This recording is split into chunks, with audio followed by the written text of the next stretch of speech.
Pre-phrasing is a key strategy for a lot of logical reasoning question types, flaw in particular, because they're simply asking you, ID the flaw. Now, there could be a number of one big flaw and a couple of little ones because arguments are complex, but there's usually one big thing they're driving at. And so if you can get into a rhythm as to what that big thing is, then you articulate it for yourself. You look for a description of that in the choices. Then scope shifts are when obviously there's that disconnect. And you see like some of what I think are relatively lower quality explanations simply saying out of scope as a reason something's wrong. Like, duh, it's out of scope. It's a wrong answer for some reason. The key is why. Why is it out of scope? Where did they shift? Was it the degree of certainty? Was it the category of things they're discussing? Those are two big things I'll look for when I'm talking about parallel reasoning questions, for example, because if there's a mismatch, then it's not truly parallel. If they were saying always in the stimulus, then they say most of the time in the choice, well, that's not the same.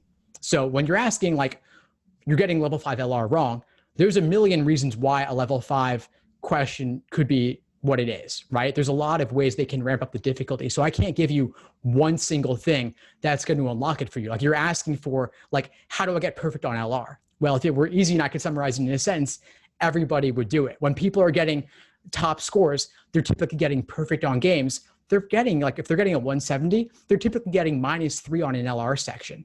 So you want to get -0 on an LR, it's not going to be easy. It's going to be a long road because of that idea, diminishing marginal returns. You can get perfect on the level 1s. You can get perfect on the level 2s. You'll probably get most of the level 3s, most of the level 4s, but level 5s, that's where you're going to typically lose a few unless you really get the patterns down by doing a lot of logical reasoning questions, a lot of sections. So you could do probably, let's say, 30 exams worth of LR sections, questions 15 through 25, which are typically going to be the toughest ones in this section, and analyze all of your misunderstandings and analyze all the different ways they increase the difficulty level of a stimulus, for example, or the traps they put in the answer choices.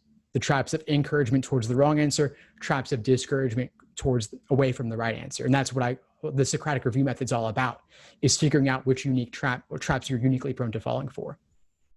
Thanks for tuning into the show. Please subscribe if you haven't done so already to be notified of new episodes as I release them.